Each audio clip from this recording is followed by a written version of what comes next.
and probably have read his book, Son of Hamas, and if you didn't, it's still on the shops, and more than 500,000 copies were already sold only in this country. Mossab was born in Ramallah, the eldest son of Sheikh Hassan Yousef, founder of Hamas in the West Bank. From the time Yousef was young, it was expected that he would one day become a Hamas leader. He already began rising through the ranks as a teenager and was arrested by Israel in 1996. While in prison, he decided to accept a Shin Bet offer to become an informant. Beginning with his release from prison in 1997, Yousef was considered by Shin Bet to be the most reliable Hamas source, nicknamed the Green Prince. His intelligence information exposed Hamas cells and prevented dozens of suicide bombings in Israel and saved dozens and hundreds of lives.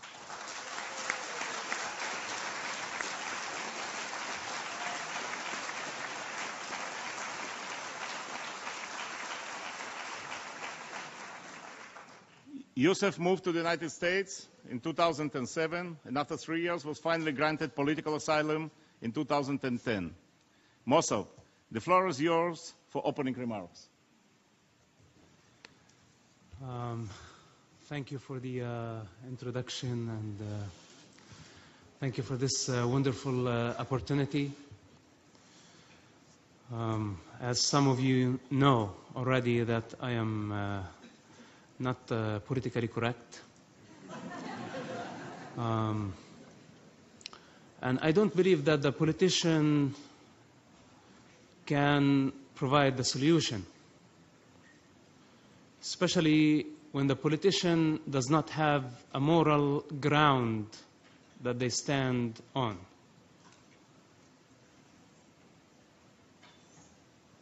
I came up with the allegory of the sheep. Maybe some of you heard me saying it somewhere else. The sheep thinks that the shepherd, their best friend. The shepherd provides water, food, and creates the illusion for the sheep that it's protector. Sometimes wearing a mask, a political mask, in the West Bank or Tunisia or other locations, sometimes wearing an ideological and religious mask in Gaza or maybe other capitals of the Arab world. They have their own way to deceive the sheep and make the sheep dependent on them. But unfortunately, by the time the sheep realized that the shepherd was not their best friend or the protector of their interest, they're already in the slaughterhouse. This is the reality of what's happening in the Middle East. Leaderships of the Palestinian people, my people, by the way, and I have the authority to say this. If they disown me, if they label me as a traitor, they can say whatever they want to say.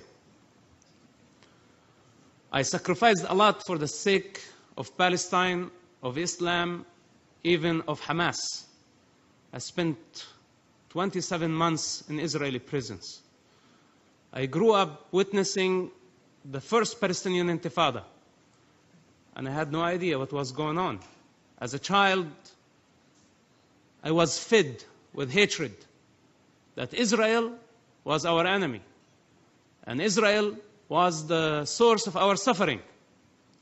While the Palestinian leaderships, from Yasser Arafat to Mahmoud Abbas to Abu Jihad, all of them were sitting in Tunisia, spending billions of dollars.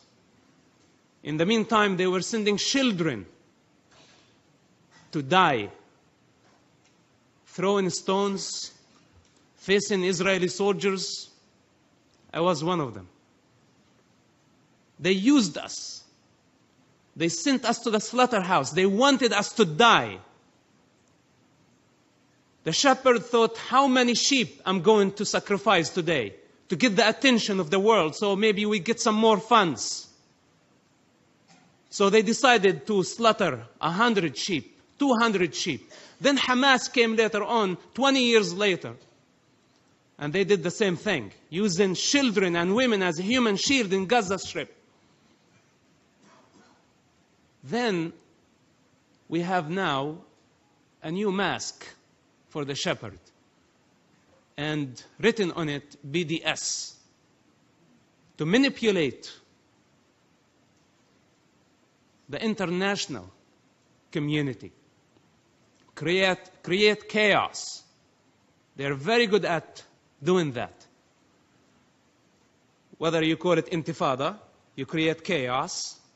In a state of chaos, you distract everybody, and the thief knows how to find a way. Same thing now, on a global scale. They are manipulating the friends of Israel, the only democracy in the Middle East, the only true democracy. While the shepherd, by the way, is not legitimate anyway. You know, somebody, they sit here in this house of shame. I agree with you, Mr. Daniel. I agree.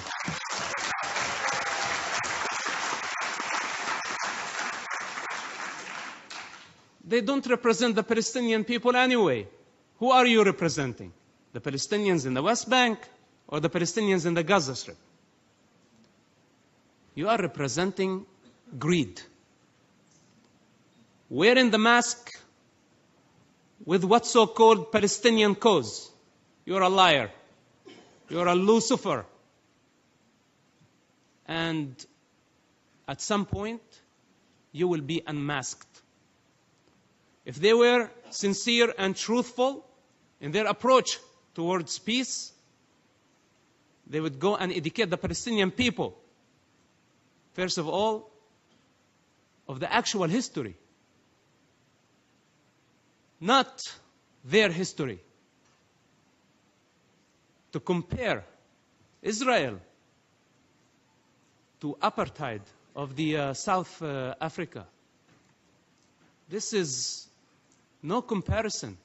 The state of Israel, I know terrorists when I spent time in prison who had blood on their hands of Jewish people, and they had the right to go to schools and study and achieve higher degrees from Israeli schools.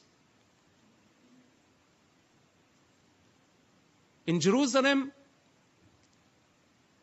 the Israeli government give the Muslims the right to worship on Temple Mount, and in the meantime does not give the right to the Jewish people to practice their religious freedom on Temple Mount.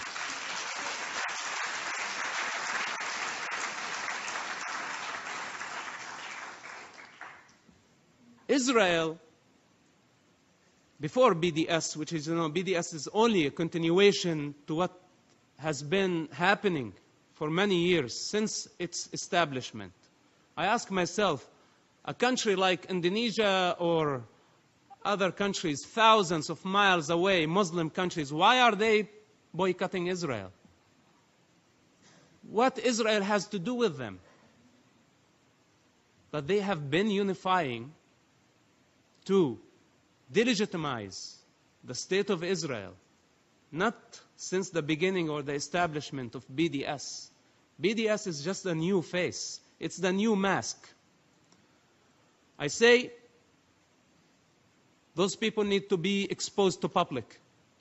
They are creating, as they created the chaos and the division within the Palestinian society, and they blamed Israel, now they are doing it on a global scale to make everybody hate Israel and to turn Israel's friends against it, to turn other democracies against Israel.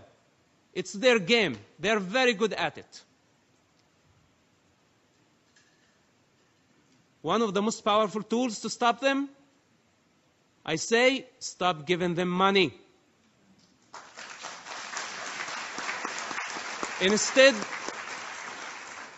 I'm about to conclude.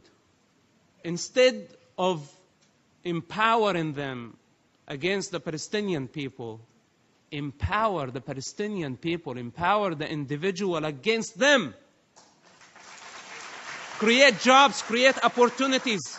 This is what we need. I'm actually very pleased to know and about this example. Those settlements that they say settlements, those are great communities and great opportunities to create and establish more industrial zones, to create job opportunities for the Palestinian people. This is what they need. They need education, they need economy, they need prosperity, they need to feel safe. This is more important than all the political and religious agendas that their leaderships wear to deceive them and deceive the rest of the world. This is from my own experience. I know that this is harsh, but in times like this, when I see the separation, when I see the division, somebody has to say something. They are not trustworthy. They are the enemies of the Palestinian people. And I'm not talking only about the Hamas extremists. Also, I'm talking about the what's so-called moderate hypocrites. There are two types of Palestinian leaderships. One is terrorist, and the second is hypocrite. And the hypocrite leadership, by the way, is more dangerous, in my opinion, than the terrorists. Because the terrorists, you know how to deal with them. But the hypocrite leadership, you don't know their true color. You don't know how to respond to them. I think this is enough for now.